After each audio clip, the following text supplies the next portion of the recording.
Okay, welcome everyone. I think we're ready to start. My name is Julius Andersson, and I'm an assistant professor at the Stockholm Institute of Transition Economics, short. Thank you all for joining us today for this one-hour webinar. And today we will discuss the possible implications for the EU countries of an embargo on Russian oil and natural gas supplies. And with us today to help us provide different perspectives on this issue, we have Chloé Le Coq. She's a professor at Université Paris and a research fellow at BICEPS. And Chloé will talk to us today about energy security.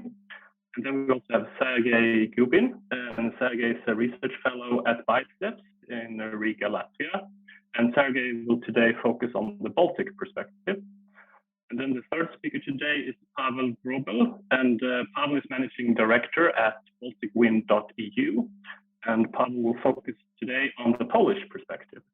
And then lastly, I will focus a little bit on possible implications for climate change policy in the EU, and also briefly discuss impacts on transport fuel prices with a Swedish perspective. And before we start with the first presentation by Chloé, I just wanted to briefly put the current situation with rising oil and energy prices into a historic context, and also provide some additional background info. Slide. Hope you all can see that. Okay. The title of the webinar today is Russian Oil and Gas and What to Expect. So, So 2 days ago, Tuesday, March 8th, the president of the US, Biden, announced a ban on US imports of Russian oil and natural gas.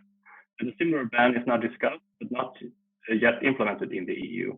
Right? And the US ban came, of course, in response to the Russian invasion of Ukraine that happened 2 weeks ago on February the 24th. And this embargo on Russian oil and gas will follow earlier sanctions that are put on. From an EU perspective, which Chloé will talk about more, is that Russia provides nearly 40% of our natural gas and more than 25% of our crude oil. And some countries are more dependent on Russian energy than others. For example, Germany rely heavily on supplies of natural gas from Russia. So if we look at it globally, Russia is one of the 3 largest producers of oil, together with the United States and Saudi Arabia. And they're also one of the largest natural gas producers, the second largest just after the US. And Russia's economy is one that is highly dependent on the export of natural resources, especially oil. So in this figure here, the red line is the GDP, Russian GDP measured in US dollars. So some of the fluctuations here is due to changes in fluctuations in the currency, right? But you can see here it follows very closely the global price of oil, which is on the left axis. So they're highly dependent on oil and the oil price. Although in an international context, their economy is still relatively small. So the combined GDP in the EU is 10 times larger, and the US GDP is around 13 times larger. And if we look into a historical context, we've had oil crisis since before, where we have seen very rapid surges in the price of oil. So the first oil crisis, it's called, came in 1973. And during a period of only a few times, the global price of oil increased from $3 to $12 per barrel. And this was due to an oil embargo by Arab petroleum exporting countries. And this is a response to countries that had supported Israel in the Yom Kippur War, which was a conflict in the October of 1973. And we can see from this figure here that at the time of this conflict and the time of the embargo in 1973, the Arab states here, the Persian Gulf here, they were responsible for almost a third of all oil production in the world. So we can understand that this oil embargo had a huge impact on the global price of oil. And likely, the 1973 crisis had a larger price than the current oil crisis will have on the global price of oil. We can see today that Russia is responsible for around 15% of the supply of oil in the world. But still, we've seen, especially in the last 2 weeks, an increase in the price of oil. So today, it's around $115 per barrel and up from $40 in the summer of 2020. Okay. So what were some of the effects following the 1973 oil crisis? So one example is France. Just a few months after the oil crisis in the March of '74, France and then President energy program referred to as the Mesmer Plan. And France had now a focus on energy dependence. And we can see from this figure here that nuclear energy provided around 10% of all electricity and heat production in France in 1973. Following the Mesmer Plan, and especially in the 1980s, the share of electricity produced using nuclear increased rapidly. And from the late 1980s and onwards, around 80% of all electricity in France were produced using nuclear, and fossil fuels declined from a share over 60% down to around 5 to 10%. And the Mesmer Plan in France were kind of marketed with a slogan that said, "In France, we may not have oil, but we have heat." And with that, I will leave over to my French colleague, Chloé, to talk further about this issue. Thank you, Julius. So just that you confirm you see my screen, right? Okay, so thank you, Julius, for the introduction. And I will talk a little bit about France, but mostly on the energy security in Europe and Russian gas. So yeah, as Julius mentioned, it is important to remember that 83% of the gas consumption is important, and Russia is the largest supplier indeed, accounting for 46%. So definitely a really important player here. And of course, when we talk about Russian gas, we all talk about what we call the gas route, or the multiple pipeline routes in order to get this gas. So you have directly pipeline routes to EU, Nord Stream 1, we've been discussing heavily lately, and we should have had also Nord Stream 2. And then you also have routes to Baltic States and Finland, and maybe indeed Sergej will also mention this. And then we have other transit routes going through Ukraine, Belarus, Moldova, and Turkey. And what is interesting also to note here is that this pipe gas is really important because actually you have the LNG, so which we call the liquefied natural gas, is a relatively small share from the EU, and it's Russia is also importing to EU 9%. So this is in a nutshell what is, when we talk about Russian gas, this is really important to realize that Russia is a really large supplier, multiple pipeline routes, and the LNG is quite a small share of the total gas supply by Russia. Now, of course, this dependence on Russian gas has raised some concern, energy security concern, but it's also important to notice that this is not new, almost like an old debate, right? So remember the gas dispute between Russia and Ukraine and Russia and Belarus in 2006 and 2009, and the consequences already for EU. And this is where EU realized what could be the impact when you suddenly reduce the Russian gas. So this is already something new, but I think, of course, with this, with the situation right now, it's much more severe, but that at least, just like in the oil price crisis, we know this from before. And so the question here for my talk is just that really this has been a question in almost all newspapers, like, okay, can we really stop importing Russian gas in EU? And so, but indeed, that could be from EU, or that could be also an initiative by Russia that decided not to supply gas, which has been also something that has been discussed. And this is what I'm just going to show you some number, whether it's possible and most likely at which price, right? So that's the big question also. So when you look at the price, to some extent, we know that the gas price was really high already in December. That was an issue when we didn't have this situation.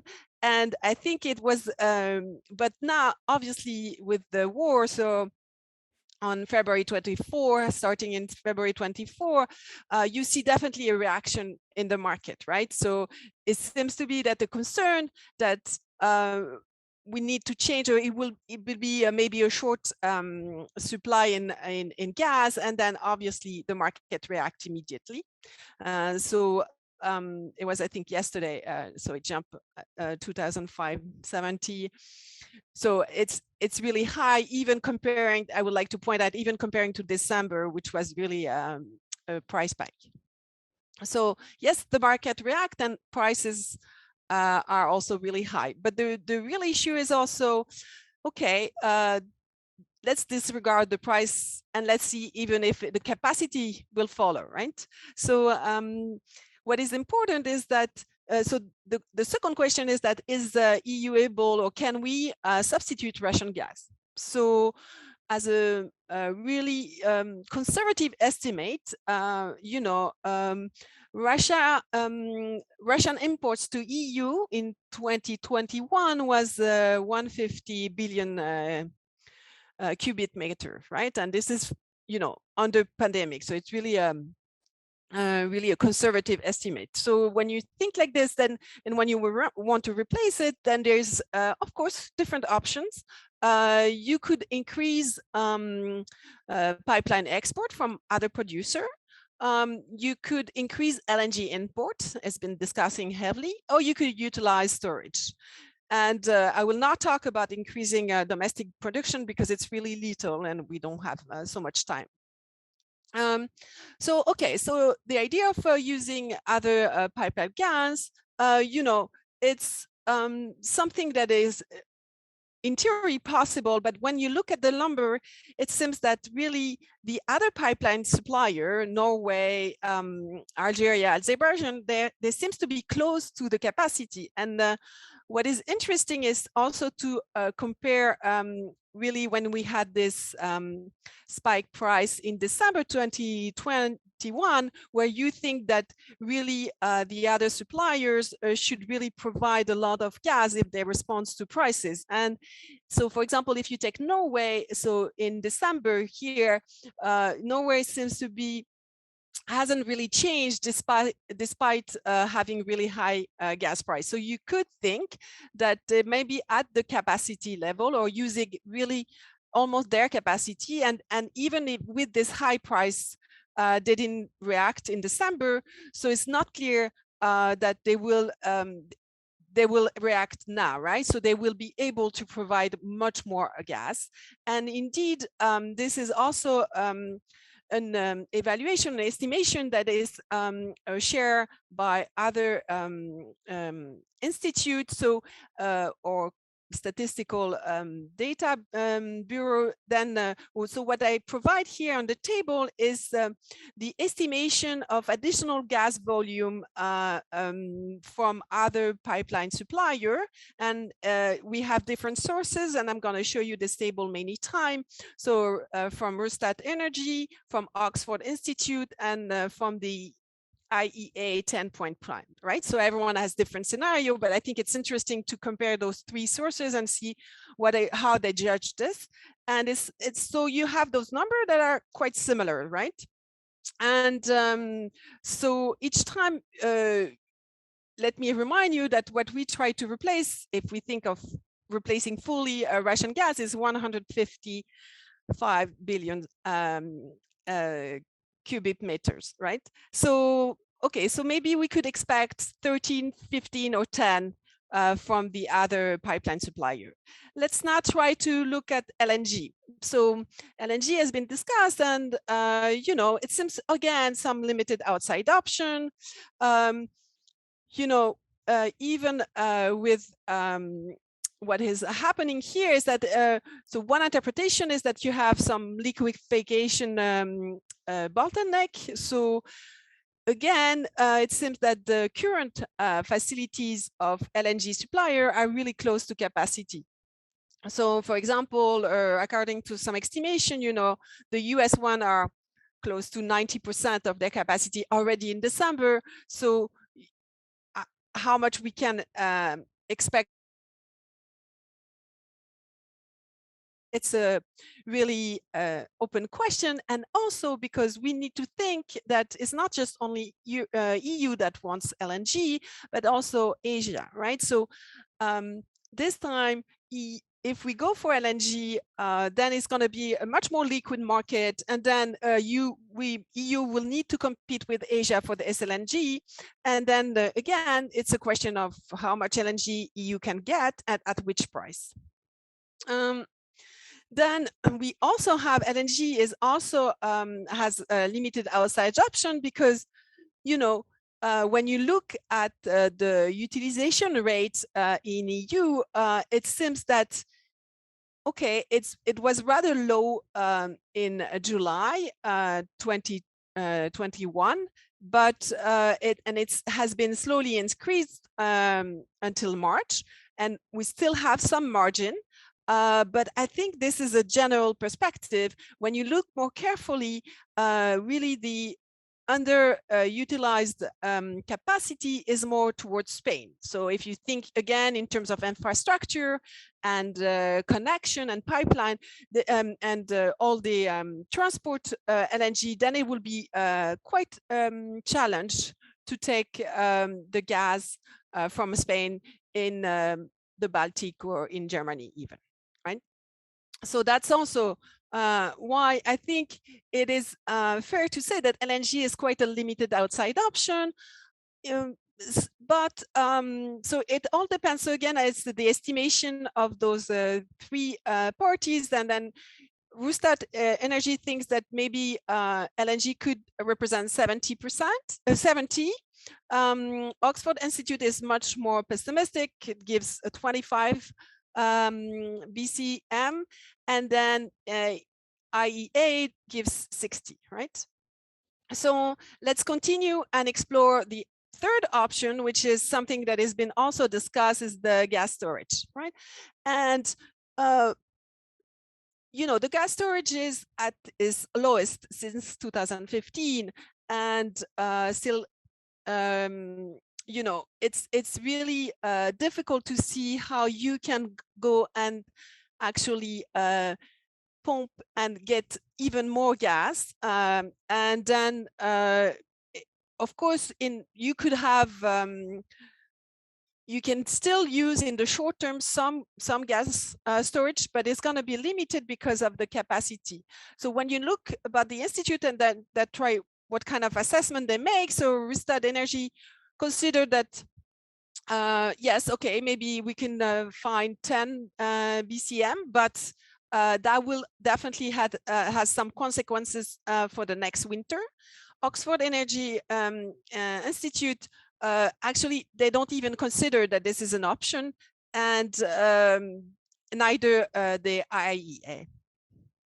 So to summarize here, the different estimates, right? So it's a rough calculation, but to summarize, I think it's interesting to see that, you know, irrespective of these three sources, three different institutes, you see that they don't end up in the same calculation, but nevertheless, even the more optimistic scenario, which is given by Rystad Energy, you still have 40% of the gas that would be missing. And then for the Oxford, it's 74, and for EA, it would be 55% if you look at the capacity. And obviously this is a concern, but what is also a concern, so despite this, I assume that, I mean, you could also make sure that the demand is reacting, and then you have to reduce the demand. Obviously, you can see that the price will be really high. And if you think again in terms of EU, in terms of common energy policy, well, indeed, as Julius already pointed out, the Russian gas is used differently across Europe, and then indeed, if we decide, or if EU decide for stopping Russian gas, you will have that the shortages will be most likely happen in the Eastern Europe country, right? And then, of course, you could think of alternative energy sources, wind, solar, nuclear, coal, right? But it is still need to be invested, and then there will be, and Julius will talk about it afterwards, there will be also some consequences in terms of environmental targets, right? So, and then, so maybe the alternative is for Europe to make sure that you have demand rationing, which is really risky and politically really costly. So, like, for example, in France, they will now they freeze the price increase because politically is really difficult, and we have elections soon. Just one more slide. I just want to say, okay, what's happening in the Russian side, because it's also important to understand. You know, it's a game, or it's a bilateral trade between EU and Russia. So it's important to mention what happened. What is the outside option for Russia? So again, as Julius mentioned, I mean, obviously energy export is really important, and oil is the most important energy export, because the Russian gas, I think it's 1/4 for Russia, but nevertheless, you know, it's still really important. And what the other outside option for Russia will be either to invest even more in LNG and to focus on Asia. Right now, this is not really the issue. So still, Europe is still a big consumer, and then it seems that that's my understanding, is that Russia does not have really a viable short-term outside option in the case of EU gas export, but might be in the long run. And then, so it's the good news is that both have no outside option. So maybe that's a good news that they can find a compromise or bargaining. Okay, and that's it, I think, for my introduction. Thank you. Thank you so much, Chloe. That was very interesting. I had some issues with my microphone earlier, but I hope you can hear me now. I switched to the internal one in the computer.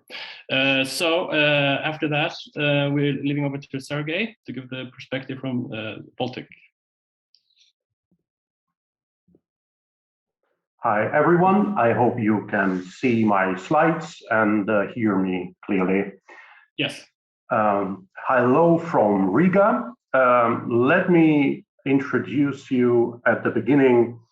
So let me first set the stage, so to say, and remind you about the basics. I will first talk about the gas market and then oil in a bit. Right, population size, what we're talking about. So the Baltic states are 3 Baltic countries. Estonia, it's 1.3, Latvia 1.8, and Lithuania 2.7 million inhabitants. And here is on the right side of the slide, you see a map of the Baltic states together with some neighboring countries. Also, what is depicted there is the gas infrastructure. As you see, it's quite dense, and it's something that is left from Soviet Union times, especially in Latvia and Lithuania. It's quite significant, I would say. There's a Baltic connector pipe gas line connecting Finland and Estonia, and which is already in operation. And this year, in September 2022, there will be a connection between Poland and Lithuania. Let's look at what is the energy consumption in those three countries, and here that how it looks like. Oil is red, gray coal, green is gas, and orange is nuclear, and hydropower is blue. Well, it's a little quiz here because I didn't put the names, so it's not clear exactly which country represents what. But for those of you who does not know anything about the Baltics, the main takeaway is that the consumption of energy is quite different across the countries. Although they're very small, they're very close, but look at those pictures, they're different. And if you know something about geography, geology, and history of the Baltic states, then it will be a somewhat easy task. So on the top right, you see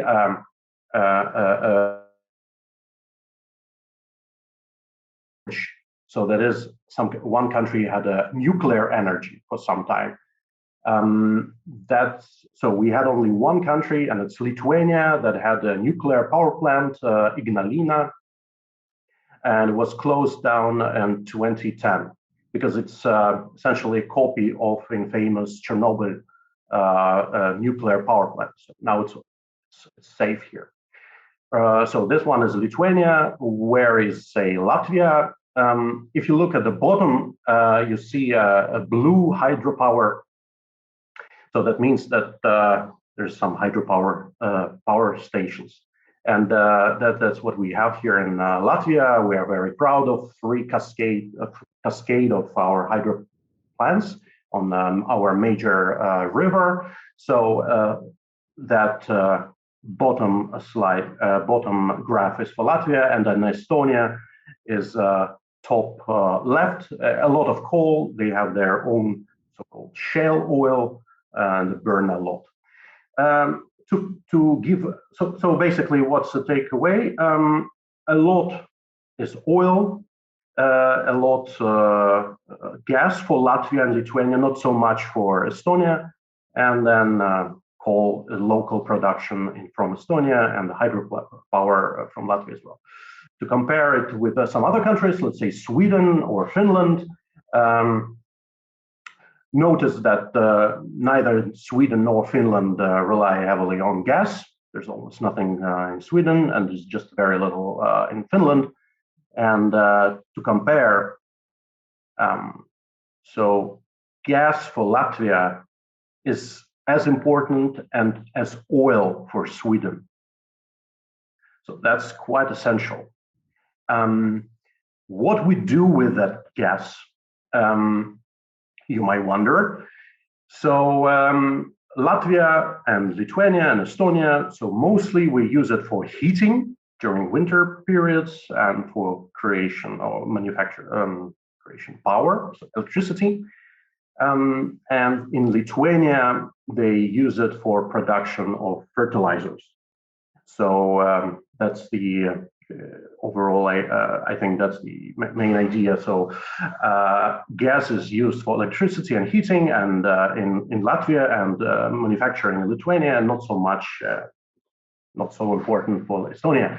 So Russian gas is more than 90% of total gas supply. Why not 100%? Well, because in Lithuania, we do have a liquefied natural gas terminal in Klaipėda. It's a large seaport in Lithuania. So the capacity of that terminal is large enough to cover the entire gas demand in the Baltics. That's quite substantial. Fortunately, all those three countries are interconnected with each other, meaning that if you pump gas in Klaipėda, you can get it through to Latvia and Estonia, and even potentially to Finland, because there's this Baltic connector line now, and kind in the future also Poland. It has never, well, let's say there have been some experimental not even studies, but attempts to do that in the past, not in a large scale, but that's a theoretical potential that we can do that.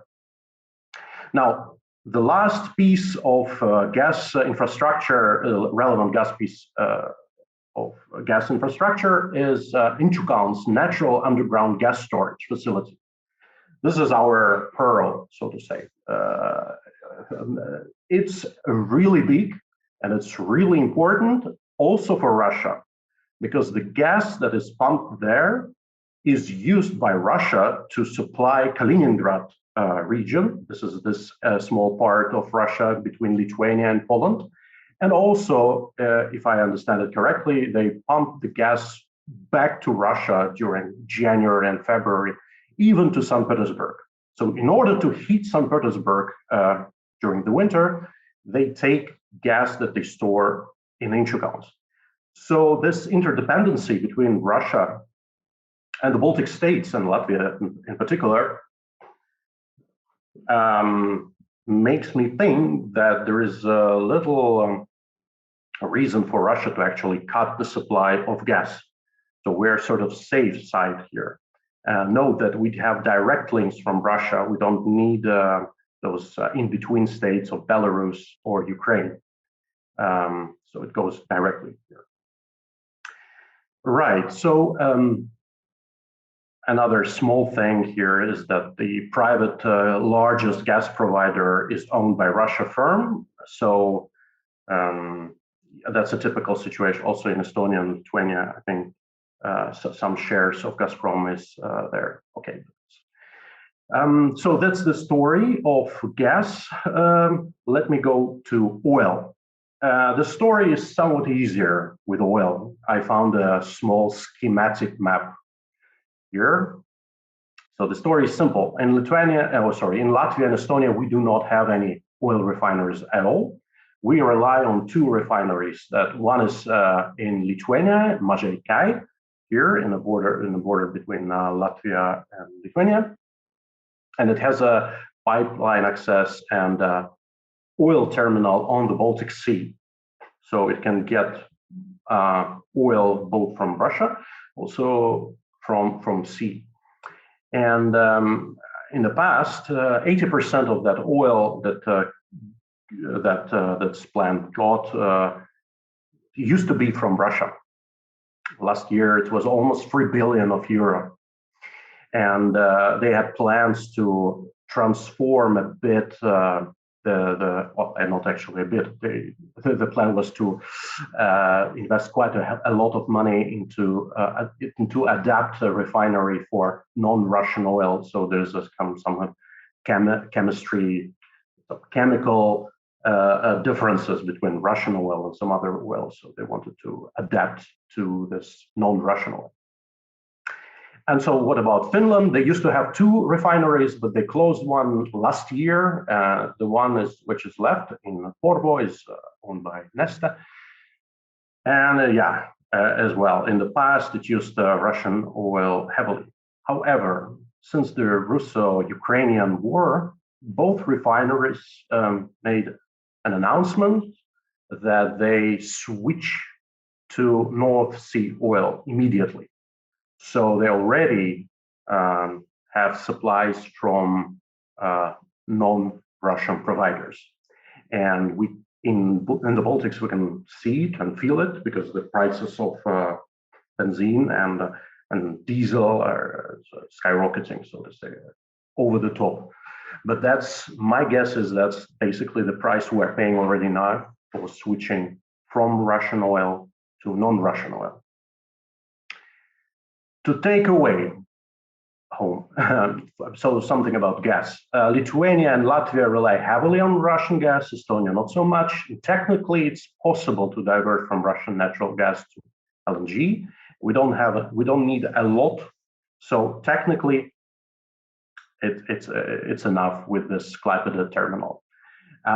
It will definitely be more expensive, but because of this interdependency, Russia will unlikely shut down the gas supply to keep access to this underground storage facility. And what about oil? Baltic states rely heavily on Russian oil, and technically it's possible to divert and will be more expensive. So in theory, Russia can shut down our supply but yeah, it seems like we can handle this. Thank you very much.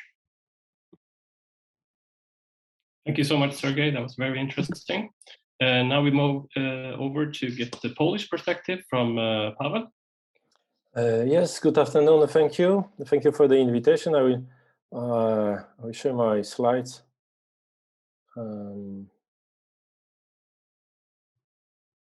I hope that you can see it. Yes. Is it okay? Okay. Yes, perfect. My name is Paweł Wróbel. I am a managing director of BalticWind.EU. Normally, I'm dealing with mainly renewables, in particular offshore wind energy in the Baltic Sea region, entire region of the Baltic Sea.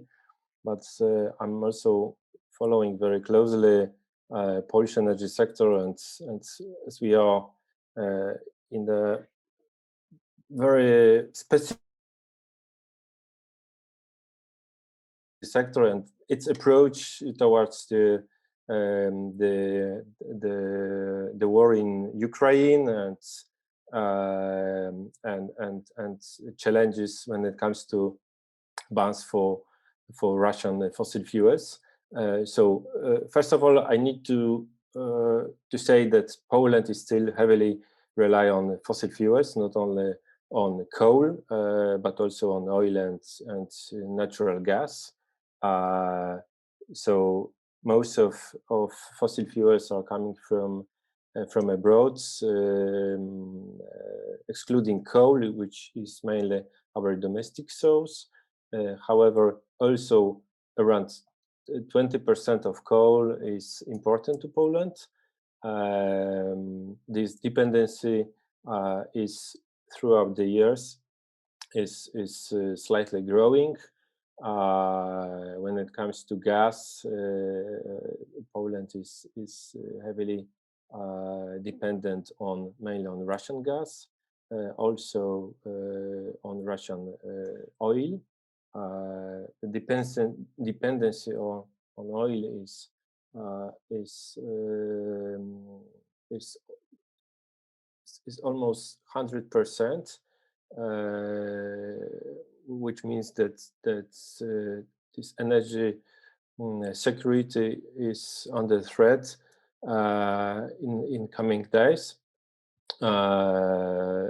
Natural gas has been always an issue for Polish governments, no matter the political party were involved in a government. Relations with Gazprom and import from Russia are always a sensitive issue. So Polish governments has been implemented a lot of measures to decrease this dependency on Russian fossil fuels. LNG terminal has been established a few years ago, and the pipeline from Norwegian Sea is being to be finalized in coming years. The contract with Gazprom, which is to be expired this year, will not be prolonged. This decision has been taken before the war in Ukraine started, and I have no any room to change this decision. As I said, the Polish energy dependency is quite high, even when it comes to hard coal, as around 20% is coming from abroad, most of it from Russia. When at the beginning of the year, when Russian tanks were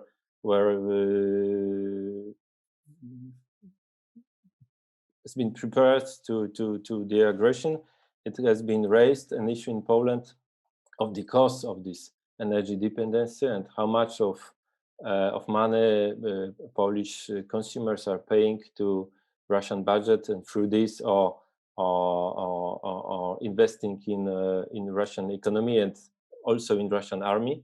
Therefore, it had been raised and debated during last weeks, as during the period of last 20 years, Polish consumers spent more than 200 billion euros for Russian fossil fuels, for oil, coal, and natural gas. So it has been repeated many times in Polish debates, and there is a full understanding for sanctions and for the need to substitute Russian fossil fuels. When it comes to the approach of Polish government and public opinion to the war in Ukraine, there is I have to say that there is a full support to the Ukrainian side, and there are very clearly clear perceiveness of who is that this is not a conflict, that this is a war, very aggressive war, with pictures which remind us about war which is happening in Syria, in Aleppo, and there is then also a strong support of Polish authorities and Polish public opinion for being at the forefront of sanctions for Russia, for political sanctions, economic sanctions, and also those which will include the need to phase out of Russian oil and gas, and also Polish government has called the European Commission to establish a ban, sanctions for Russian coal immediately. So it shows what is the perception of the situation, what kind of challenges are. Also, there is some kind of a window opportunity for Polish government, I see, for advocating in Brussels the need to weaken the cost of climate policy, mainly EU ETS, as the prices of EU ETS are affecting highly the energy prices. Also, there is a threat that this new instrument, which is to cover transport and buildings, which is called EU ETS, mini EU ETS, is perceived by the Polish government as something which needs to be stopped. So I expect that this kind of advocacy will be run by the Polish government. No matter, I do not believe that there is a chance to suspend EU ETS as a system, or not to include the transport and building sectors. But the government see the kind of a window opportunity to raise those kind of issues, which also shows that for challenges in Poland, there is in the short term for this year for tasks which needs to be taken immediately is the diversification of supplies of coal, natural gas, and oil, but also to bear in mind that the cost of energy, especially for households, are already extremely high. It also affects the competitiveness of industry, which is some kind reasonably why the issue of weakening the EU ETS will be forced by the government. Of course, one should not forget that there are also challenges for Polish energy transition in the mid and long term, mainly bearing in mind the targets, energy and climate targets, which are to be fulfilled through the Fit for 55 package. So then there is a clear need for decarbonization, which needs to be speeded up, mainly through renewables, with unlocking the potential of wind, which is extremely high when it comes to onshore, which is for last couple of years has been blocked by internal regulations. With the offshore, there is a huge potential which has not been blocked, but so far there are no existing wind farms. The projects to build this capacity are being implemented. It's the first wind farms should be operated in 2025-26. So there is also a potential, I wouldn't say huge, but there is a substantial potential with energy efficiency, which has been also flagged by the European Commission yesterday and by EAI in its 10-point plan to reduce EU's reliance on Russian natural gas. And extremely important issue for Polish transition is also redefinition of the role of natural gas. As you know, the Polish government was advocate of natural gas as a transitional fuel. Now I see that in Polish public opinion, in Polish experts, and also in the Polish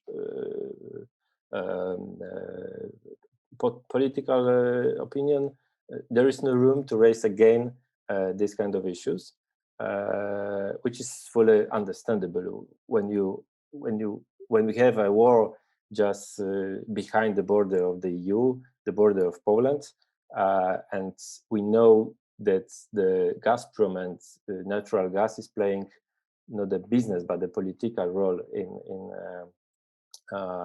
the policy, internal and external of Kremlin, of President Putin.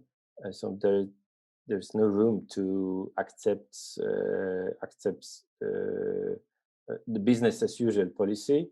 So there is full agreement in Poland that this kind of comfort zone has been finished while the war was begun by Putin, and there is no question if we need to substitute Russian fossil fuels, but rather how to do it.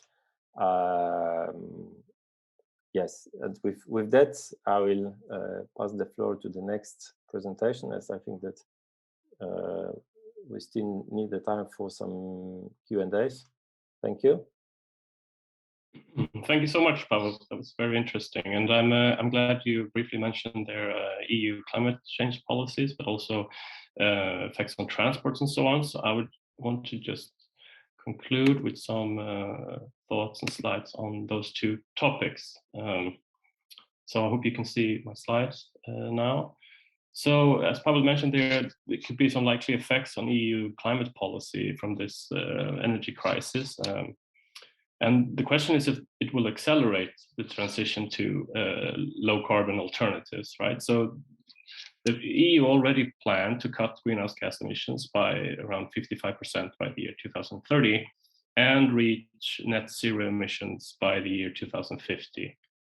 But maybe this current energy crisis will move those goals forward in time. For instance, Germany has already planned now to phase out fossil fuels by 2035 instead of their earlier target of 2040.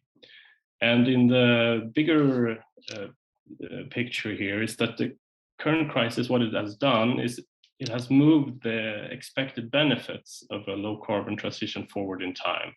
So now the question of moving away from fossil fuels to renewables such as wind and solar, it's not only about climate change now, it's also a question of energy independence and national security, right? So the difficult sell, I would say, with climate change policies, if you want, as a policymaker or politician, you try to convince voters that we need to do this transition, is that you will impose a short-run cost on households and firms of likely higher energy prices.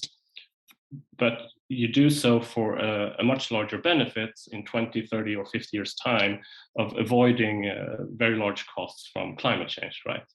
but it's been over the year quite apparent that this argument is hard to sell to voters, that you should take a cost today for a much larger benefit in the future. But what this crisis have done, I think, or believe will happen, is that this time window is much shorter now. So reducing our dependence on fossil fuels, we will see a benefit from that, not only 20 years or 30 years, but maybe already in 2 years' time. So we are less dependent on energy from states such as Russia. And I think that question of energy independence, or that argument of energy independence and national security, will make it perhaps easier for policymakers to convince households and firms that we need to accelerate this transition to low carbon alternatives. I mean, you could make a reference to what happened in France. So I showed you the earlier slide in the beginning of how France, after the first oil crisis in 1973, made this very large transition to having only nuclear power for their electricity and heat production. And before 1973, the argument from the institutions and the EDF, the national energy company that wanted to push for nuclear energy, they talked a lot about the costs and benefits of doing so. But there always was a pushback from the Ministry of Finance and so on that didn't really see the benefits from moving to nuclear. But after the first oil crisis, the argument were more focused on energy independence and so on, to get rid of the dependence on oil. And after that, you could see a quite rapid acceleration and transition away from fossil fuels. And this is, of course, just one example, but it could be maybe showing us what could happen in Europe going forward.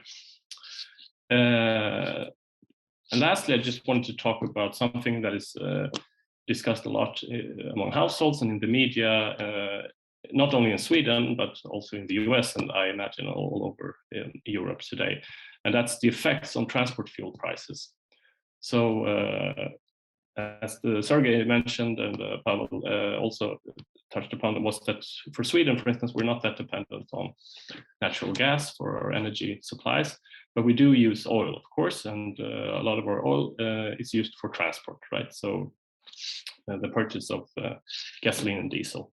So these two figures here, is on the figure on the left, here's the consumer price of gasoline in nominal terms from the start of 2000 until May of this year, so the last 22 years. So this is in Swedish kroner, and if you want to know what that is in euro or US dollars, you could just divide by 10, basically. So this is per liter. So we can see in nominal terms, since the start of 2000, the increase of the price of gasoline in Sweden has been more than doubled, right? From below 10 to close to 23 Swedish kronor per liter today. This is, of course, in nominal terms, so we have to adjust for inflation, right, to get this in real terms. So that's the figure on the right here.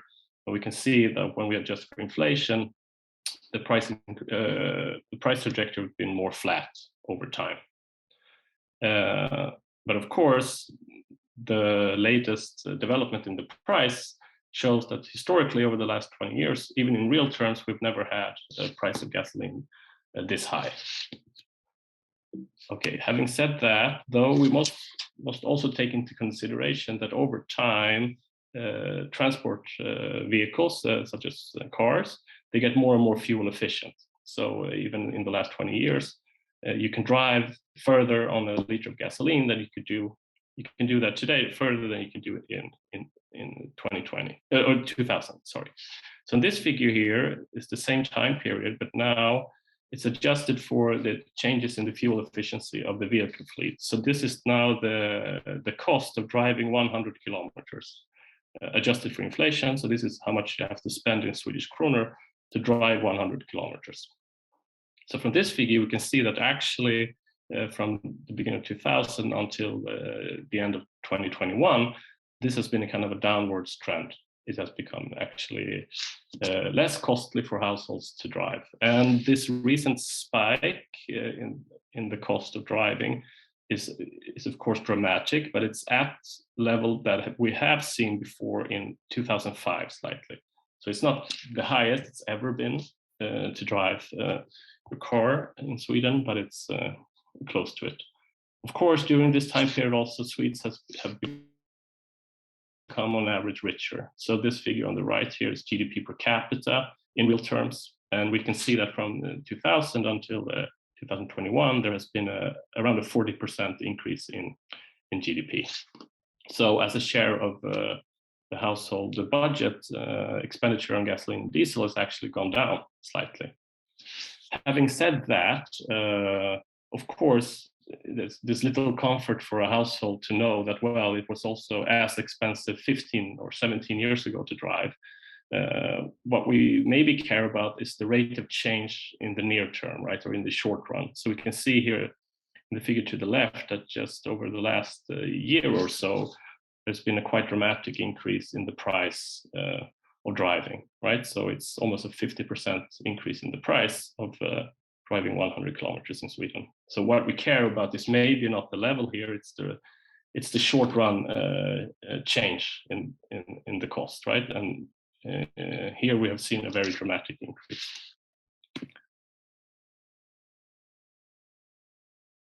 So in Sweden, around 60% of the consumer price of gasoline is taxes. So we have an energy tax, we have a carbon tax, and then on top of that is a value-added tax. And across the EU countries, we have relatively high tax rates on transport fuel. And this gives, of course, policymakers a few options, right? So you can, in the short run, you can reduce transport fuel tax rates to lessen the blow on consumers. So Sweden have already decided to reduce transport fuel tax rate by around 5 cents per liter in the month of May. And the governing party, the Social Democrats, are contemplating additional tax rate cuts. And you can also, of course, do other measures, such as lump sum transfers of some of the revenue you get from these taxes back to households. And this has already been decided in Sweden to do to compensate for some of the increasing electricity costs that we saw already in December. The Chloé showed that we had already before the war, there was quite high increases in energy that was reflected in high electricity costs for households. But so policymakers in the EU, they have options such as reducing tax rates or giving back lump sum transfers to households. If you look at the US, the situation is slightly different, right? So in the US, only around 14% of the consumer price of gasoline is taxes. So this limits policymakers in the US to what they can do to respond, right? They can try and increase the oil supply, basically, to reduce the global price of crude oil. And that is what we've seen, to try to get OPEC to increase supply, and so on. And just I wanted to finish, this is a press release that came from the White House 2 days ago. And this was President Biden was asked, do you have a message for the American people on gas prices? And he said they're going to go up. And what can you do about it was the follow-up question. And President Biden said, I can't do much right now. Russia is responsible. End of the press release. It was very short. But I think it's it shows the difference between the options available for policymakers in the US and EU with this crisis. Okay.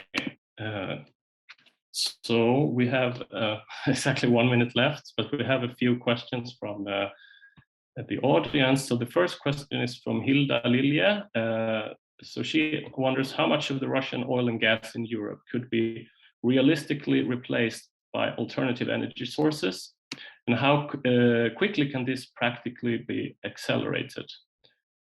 So anyone that feels the urge to answer on that one? Maybe you, Chloé? Yeah, so this is definitely, there's a willingness to invest more in alternative energy resources, but whether we're talking about renewable energy or even nuclear now, it takes some time. So I think in the short run, it's going to be difficult. No, this is what we can respond in 30 seconds. The short term is going to be costly. In the long term, yes, I agree, it's going to change a lot. We're going to may also invest in green hydrogen. We haven't had time to talk about this, but that's also something, given the really high gas price, this becomes really a technology that we should invest in. Sergej or Paweł, do you have anything to add to that? No, I do agree. I can say pragmatically that it's good that we are at the finish of the winter season. So in our part of Europe, we have almost 1 year to be prepared for the next winter, which is enough time to consider different scenarios and take some real measures. Yes, I agree with you. The problem might not be this winter. The problem might be next winter. How we respond if we cut off imports of Russian oil and gas. I'm informed that we still have some time if we want to discuss and take a few more questions. Is that fine with the three of you? Yeah, okay. If you have other obligations, you feel free to run up to those. So we have. In fact, I have some. So sorry, I need to leave. Okay. I have some family obligations. But anyway, thank you for being with you, and have a nice rest of the discussion. Thank you so much for joining. So we have one question here from Emil. If Russia does not have any viable short-run outside options, what would be the dynamic if the EU tried to squeeze the price of imported gas rather than the quantity? Not quite sure what he means by squeeze there, if it's trying to squeeze down the price of gas, but any insights on, or anyone try to answer that? I can start. So I think maybe Amy want to say that maybe EU has also a buyer power, right? So you can use it towards Russia. So I think, and yes, so to some extent there is a buyer power and there is a supplier power. So it's a bargaining game. So it's not that easy to. I mean, it's going to be a negotiation between the two parties. The two party needs to. I mean, so far in the short run it would be better for both parties to find an agreement and have trade. That's it. So what is going to be the end of the negotiation, I cannot say. Okay, thank you, Chloe. I have maybe this could be the last questions from the anonymous attendee here. So why are energy prices going through the roof right now? From what I understood, Russia is fulfilling all contracts of energy supply and has repeatedly announced that it will continue to do so. Is this therefore purely expectation driven, the price increases? It's a good question, I think, but we are now at the very bizarre moment of time when it's not only about economic rationale, because of the war between Russia and Ukraine, as Paweł was saying, so there's quite a lot of political demands at the moment. And look only from economic point of view, what is effective way to deal with the energy mix might not be the best way. Personally, I think that expectations of what might happen in the future and different scenarios, starting with, okay, maybe somewhat unlikely scenario of stopping the war very soon, and quite sad scenarios when the war will continue and EU will be pressed to cut the supply of Russian oil and gas, even though, as Chloé was saying today, we will be left with a big gap. And then, that's I would say a good question. What would we do then if we would have no energy? So rationing, extra special agreements between states. Hard to say. I'm not a professional about that. I don't know.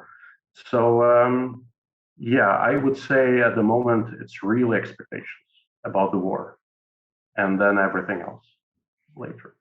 Thank you.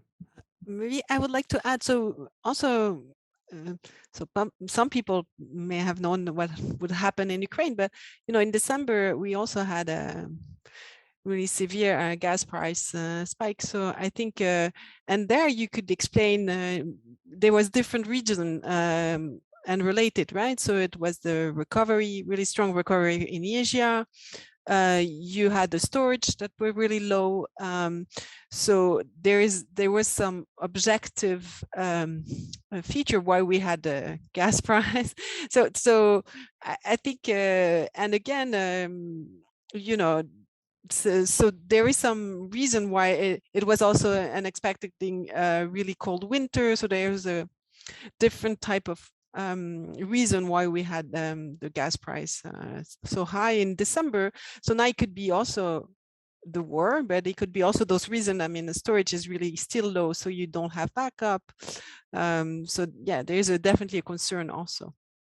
But sorry, if I may, don't you think that the one of the reasons why the gas prices were high in December was due to the low supply of Russian gas, and with the hindsight, it was no? Well, so when you compare, so what the anonymous person says is true. Gazprom follow the contract. Is not that, so they were not providing extra, not so much extra, I think 10%, but they did fulfill their contract. So when you look at how much they provide. True, but the quantities were very small in comparison to last. I mean, if I understand it correctly, that the levels were contracts were just the contracts were small in volumes, or is it's not the case? Because my impression is that okay, maybe it's a long conversation. Most of the Russian gas is signed and pay under long-term contract. So Okay. I think, but of course, the marginal that you see on the hub, so on the spot prices, is what also makes the price really high. And given that now the gas price is connected, even from the contract price are connected to the spot price, then it creates some issue. But still, I think it's more on the demand side. It was really strong. So I think that's one explanation. But of course, there's many. Okay, I think with that, we have to end this afternoon's / evening's webinar. I would like to thank all of you for joining online. I'd like to thank the speakers, Chloé, Sergej, and Paweł, so much for your very interesting insights. And I wish you a good evening, everyone. Thank you so much for joining. Thank you. Thank you.